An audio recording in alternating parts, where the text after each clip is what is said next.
Barabara kabisa mpenzi mtazamaji wa UBC TV, karibu kwa siku nyingine tena ambayo ni tarehe 18 mwezi wa 4 mwaka wa 2021. Naitwa Edwin Nyachwara na leo kama kawaida tumekuandalia taarifa kemkem kutoka maeneo mbalimbali humu nchini. Tunaanza na taarifa ya kwanza inayosema serikali ya Uganda inawaomba wanaoshughulikia sekta binafsi kutetea uhamasishaji wa mchakato wa chanjo la COVID-19 kulingana na waziri wa ICT Mheshimiwa Judith Nabakoba. Asilimia ya chanjo hili ni kuhakikisha kwamba maeneo zaidi hayapo hapa nchini na zaidi kwa wale ambao shughuli zao zimeanza kukita mizizi wakati huu.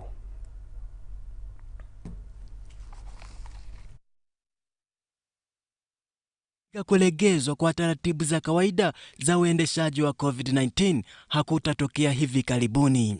If you take into considerations all other categories such as medical people, security, teachers, social worker, the high-risk groups, the number might grow up to 21 million. However, less than 10% have shown up for the vaccination ever since the exercise started a month ago. Ijumaa tarehe 60 April mwaka wa 2021, mkuu wa nchi Yoweri Kaguta Museveni aliongea na taifa kupitia hotuba ya televisheni na redio kuhusu safari ya nchi ya mapigano dhidi ya COVID-19. Miongoni mwa wasiwasi kutokea kwa anwani na sehemu ya watu wa umma ilikuwa kupumzika baadhi ya COVID-19 SOPs zaidi wakati wa kutotoka nje. Of late, so many people have been calling upon government to suspend the curfew hours. However, we now know that suspension of the curfew is going to depend on how quickly we show up for vaccination. I therefore call upon all those in the categories defined by government to show up and get vaccinated. Anasisitiza kuwa kupumzika na marekebisho ya SOPs zinazohusika zitategemea uzingatiaji wa chanjo. His Excellency the President made it very clear that we have to vaccinate up to 80% of the risk categories before opening up fully as a country. Ikiwa baadhi ya COVID-19 SOPs wamegeuka kuwa za kisiasa, Nabakoba anataja madai kama mazungumzo ya rahisi. Curfew is not political. I told you from the word go that curfew helps us as government to implement the SOPs because a lot happens at night and we believe it can be very difficult all a nightmare for the SOPs to be enforced fully. So that's why we are saying if we all go for the vaccination, then it will enable government to remove most of those restrictions. Serikali sasa inapiga kilele sekta binafsi kutetea kampeni ya uhamasishaji wa chanjo dhidi ya COVID-19. And educating the people about vaccination should not be left alone to government. All private sector players, including artists, religious leaders, all the different categories, they need to come out now and use their spaces, calling upon the public to participate fully in the vaccination exercise. Kuhusu vikwazo vya kusafiri vya Amerika dhidi ya maafisa wakuu wa serikali, kulingana na waziri, serikali ya Uganda haitasukumwa na kile inachosema kama uvumi hadi wakati wa mawasiliano rasmi ya kidemokrasia na kuridhisha yatakapopokelewa. Isaac Bagaya, UBC Habari. Asante sana Isaac kwa taarifa hiyo. Taarifa yetu kuu na ya kwanza ilikuwa inasema kwamba Rais Yoweri Museveni amesema kwamba viongozi wote ni wakala wa mabadiliko ingawa wengine hawana ujuzi.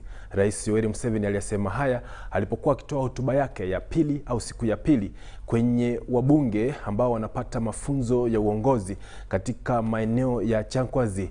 Rais aliambatana na mama wa taifa ambaye pia ni waziri wa elimu Janet Kada Museveni. How do you socio-economically transform an underdeveloped society, underdeveloped economy to a medium income society and eventually to a modern society, modern economy, modern society? This is the question.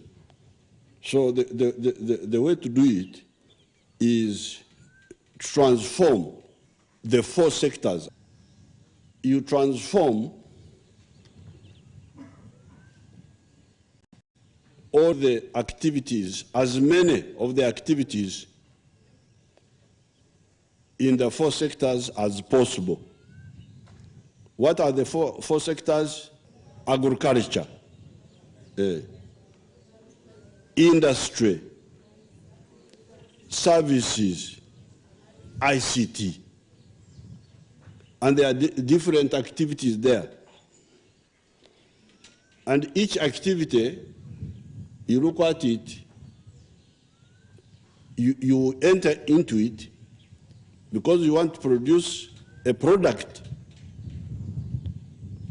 which is economically profitable and has got a market within Uganda or within the region or internationally. So that so many things can be done so that we get maximum value out of them, but they should only be done if they can be profitable and have a market either within Uganda or within the region or internationally. This socio-economic transformation needs devoted people. When I was sensitizing these people, I was only 21 years old, 1966, end of the year. And these were old men in their 50s, 60s. I was with one of my colleagues talking to these people about change. This one, I don't want to wait for the technocrats.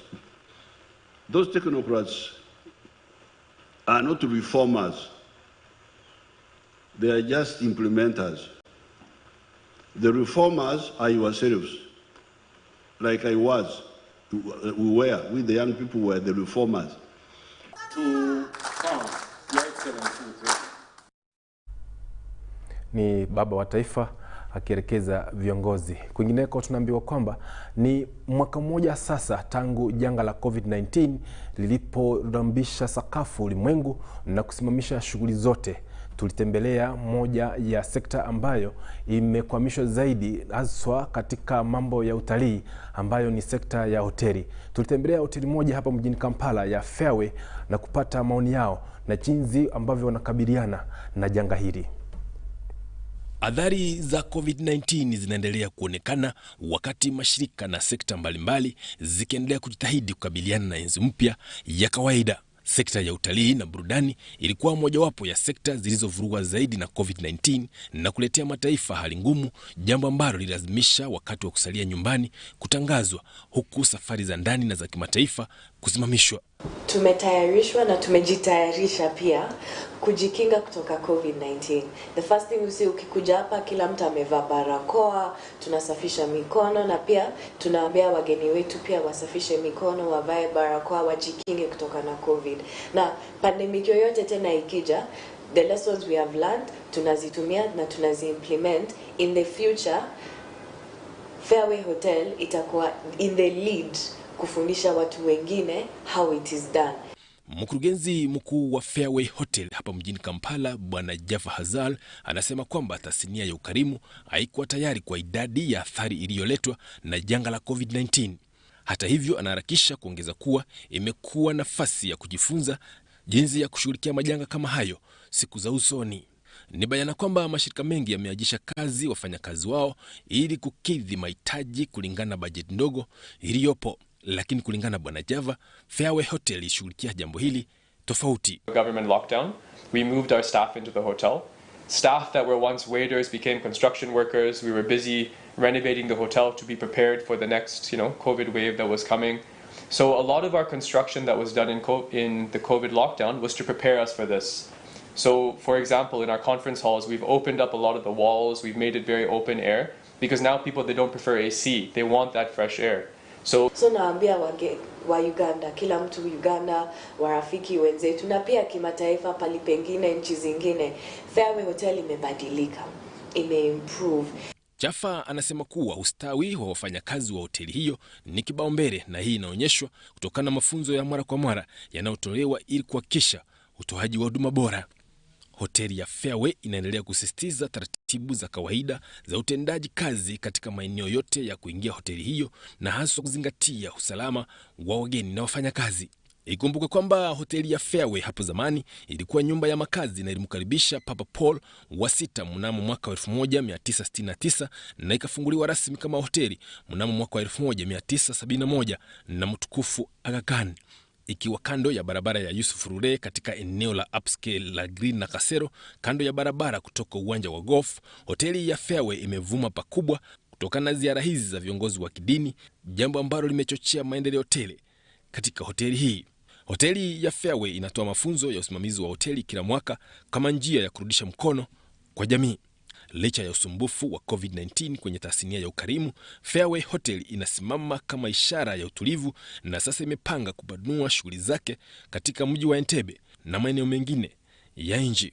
Jaffa anasema kwamba ikiwa mashirika yatafuata maagizo ya Wizara ya Afya na mwongozo uliotolewa na serikali, COVID-19 itazikwa katika kaburi la sahau, haswa sasa wakati janjo dhidi ya virusi hivyo zimepatikana. Sekta ya utalii sasa inarejea polepole, haswa na biashara ya usafirishaji ikirudi, huku sekta hiyo ikianza kukita mizizi mchangani kwa utaratibu. UBC habari. Tunaendelea kupokeleza taarifa hizi kutoka shirika la utangazaji la UBC, tukitangaza moja kwa moja kutoka katikati mwa jiji la Kampala. Na sasa namwalika mwenzangu Mande Akole atuletee kipindi cha Tulonge.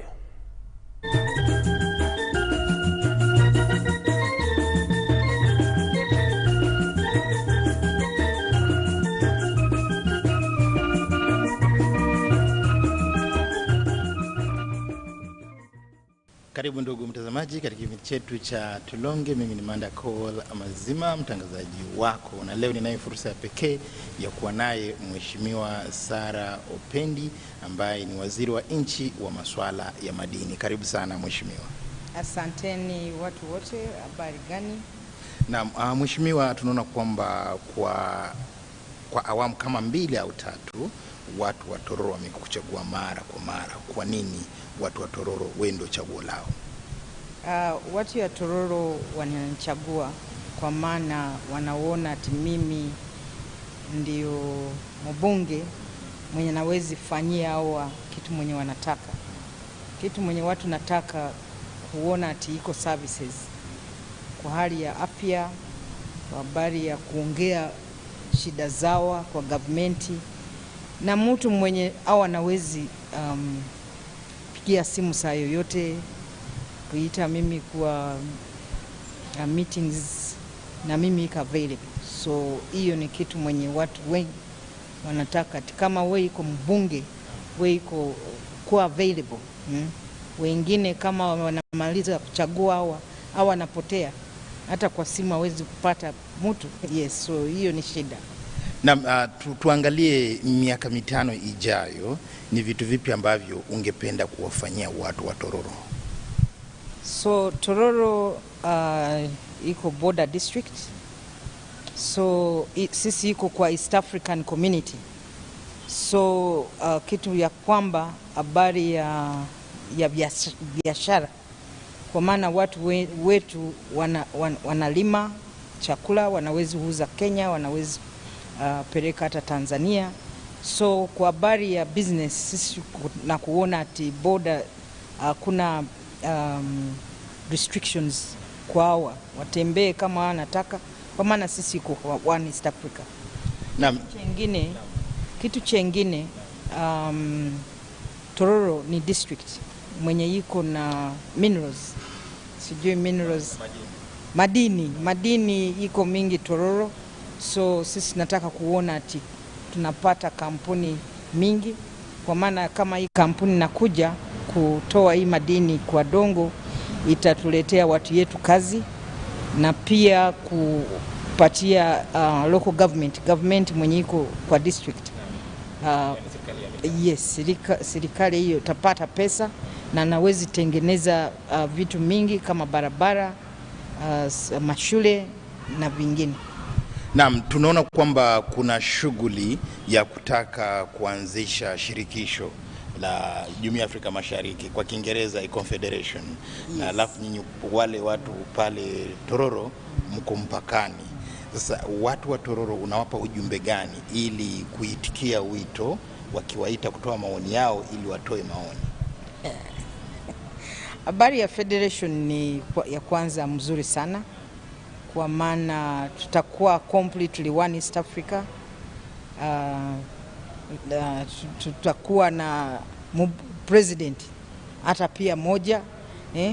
Kwa habari ya shirikisho ni mzuri, iko mpango mzuri, lakini shida iko, najua watu bado yuko na kitu hiyo. Mimi natoka Uganda, mimi natoka Kenya, so lakini namna itakuwa kuuliza watu ndio watoe opinion.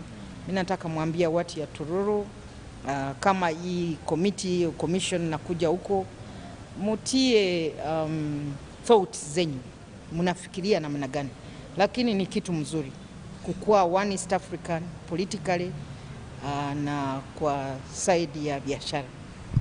Tunaona kwamba wewe ni mbunge hasa yule ambaye anawakilisha au wakiti maalum cha akina mama kutoka Tororo, na tungependa tujue akina mama kule Tororo wewe umewasaidiaje? Nimewasaidia kwa kitu ya kwanza, mimi nataka mjue ati kukua mbunge mwanamke sio kusema ati wewe sasa naangalia wanawake kina mama peke yake. Hapana, mimi ni mbunge ya watu wote, lakini kwa maana wabwana walifinya sana wabibi, ndio kutia hii keti moja ati kuweko na at least minimum wanawake kwa parliament ya Uganda. So mimi ni mbunge ya watu wote, lakini namna mimi iko mama, lazima mimi niangalie watu wote, lakini wa mama na pila wa youth. So wa mama nimesaidia zaidi kwa side ya afya. Nilikuwa mbunge minister wa afya, so niliona ati kila kadi ikuwe na hospitali. So kata zote kwa district ya Tororo iko na health center 3.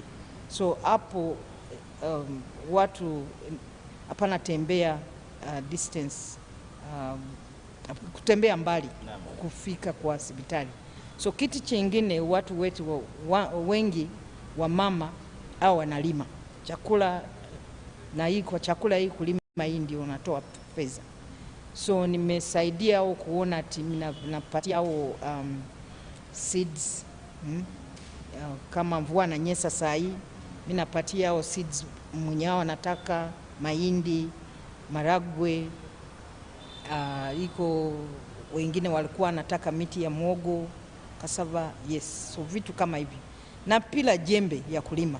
Naam, asante sana mtazamaji kuwa nasi, na chukua fursa hii kumpongeza Mheshimiwa Waziri wa Nchi wa Masuala ya Madini, Mheshimiwa Sara Opendi, kwa kupata nafasi na fursa ya kuja kuzungumza nasi, na vile vile kuhamasisha wananchi kuzungumza Kiswahili, kwa sababu nimeona kwamba Kiswahili anakijua vizuri, na kweli sasa Kiswahili ni somo la lazima we kama mwanafunzi kidato cha kwanza, kidato cha pili, jifunze Kiswahili uweze kuzungumza kama mheshimiwa ulivyomwona. Mimi ni Nyachwara mazima nikisema kwa heri.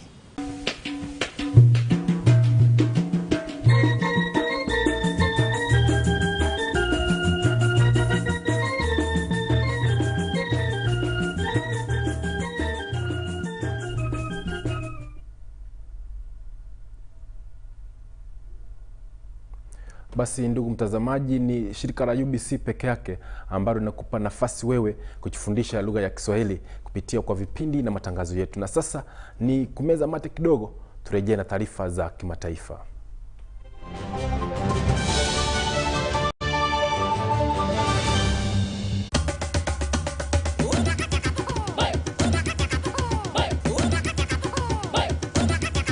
Experience 100% 4G speeds across Uganda with the Airtel 4G Pocket Wi-Fi available at 123,000 shillings only. It comes with a backup battery and 15 GB free for 1 month. Visit the nearest Airtel shop, device selling shop or Airtel online shop. www.airtel.co.ug/broadband-discover. Airtel, the smartphone network.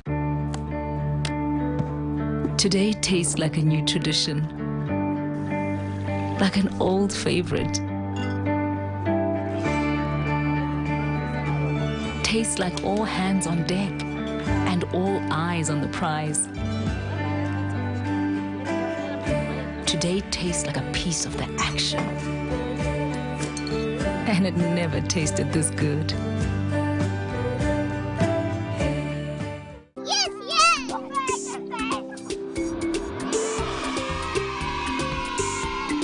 Children, I know you're missing your play areas at school, but this time will come. The lockdown has affected you in different ways.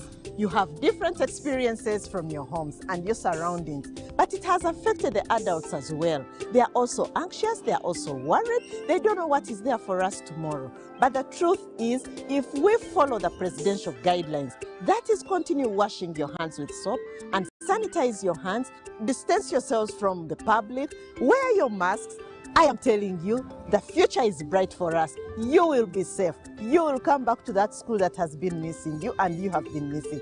And you will enjoy everything in your play area at school. They are all waiting for you. They want you to come back and enjoy the activities back at school.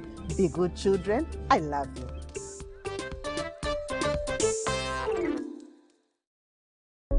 Prosper with Airtel Money today. Agent application and registration is free of charge. All you need to submit as a sole proprietor business is a letter from the business owner requesting for a SIM card and the purpose of the SIM card. Certified copy of Certificate of Registration of the Business issued by URSB. Certified copy of Statement of Particulars of the registered business and supporting statutory declaration in verification of the particulars. Copy of valid trading license. Copy of operational license issued by the relevant regulatory authority. Copy of TIN certificate issued by URA. Valid national ID for Ugandan proprietor or passport for foreign national, including a valid immigration entry permit, work permit, visa, or residence certificate. Colored passport size photograph of the proprietor and handler of the business. Proof of current physical address of the business, tenancy agreement or utility bill in the name of the proprietor or landlord, or LC1 introduction letter confirming ownership and location of the business. You will be informed of your application status within a maximum of 5 working days, still free of charge. Upon successful agent application, Airtel will provide training and customized branding material for your business location, still free of charge. To register, call us today on 126 toll-free. Airtel Money. Simple, secure, borderless. Airtel is regulated by Uganda Communications Commission. Today tastes like a new tradition, like an old favorite. Tastes like all hands on deck and all eyes on the prize. Today tastes like a piece of the action. And it never tasted this good.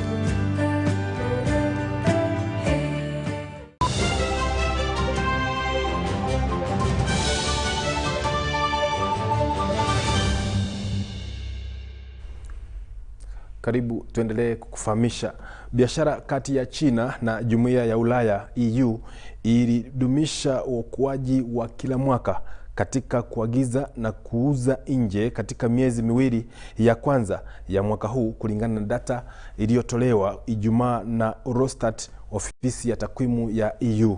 Uagizaji wa block kutoka China mnamo Januari na Februari ilikuwa katika 9.3 mwaka wa thamani ya euro ambao ni $66 za Marekani, na inasemekana kwamba hiyo inalingana na dola 79 za Marekani. Samani iliuzwa bidhaa ya nje ya China kwa bei ya euro 33.5, huku wakisema kwamba inalingana na dola 40 za Marekani kwa asilimia 13.6. Uagizaji wa block kutoka China mnamo Januari na Februari ulikuwa kwa asilimia 9.3 mwaka kwa mwaka, na thamani ya euro bilioni 66 kama dola bilioni 79 za Amerika. Iliuzwa bidhaa nje ya China kwa bei ya euro bilioni 33.5, karibu dola bilioni 40 za Amerikani kwa asilimia 13.9. China inabaki kama mshirika mkubwa wa kibiashara wa EU na ndio pekee kati ya washirika 10 wa juu wanaotambua ukuaji katika uagizaji na usafirishaji. China ilikuwa mshirika mkuu wa biashara wa EU mnamo mwaka wa 2020 na kuzidi Amerika, Eurostat ilisema kwa mapema. Kwa kuzingatia kushuka kwa ujumla kwa biashara ya ulimwengu wakati wa ugonjwa la COVID-19 ambalo bado linaendelea, ukuaji wa nguvu kati ya biashara ya Uchina na EU kwa ukweli inaweza kuchukuliwa kuwa ushindi ulioshindwa kwa bidii, ambao kwa kiasi fulani ulitoka na ushirikiano thabiti wa upande mbili kuwa na janga la COVID-19.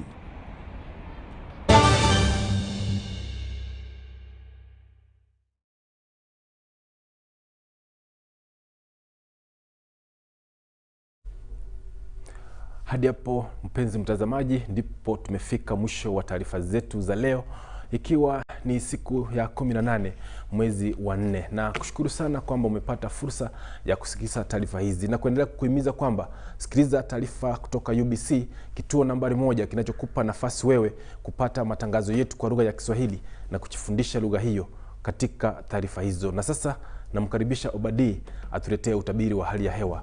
Uwe na jioni njema.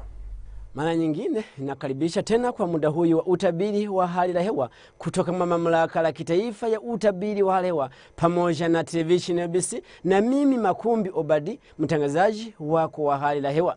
Kuendelea na hali ya hewa, masehemu za kwenye nchi yetu enda kuonekana kuwa la mvua kunyesha masehemu za kwenye nchi yetu mbalimbali. Sehemu za kwenye Entebbe ripota tukua na muda asubuhi mvua ilikuwa pamoja na radi na vipimo kufika la 39.0. Sehemu za kwenye Troy ilikuwa la 7.3. Ilikuwa la 6.3 mwa sehemu za kwenye Jinja, lakini kufika mwa sehemu za kwenye Sort pamoja na mjini Kampala mvua ilikuwa ya rasha.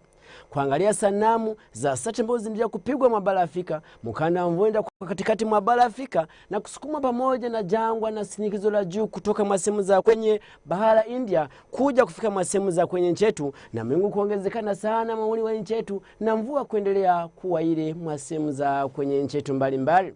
Kesho hali ya hewa itakuwaje?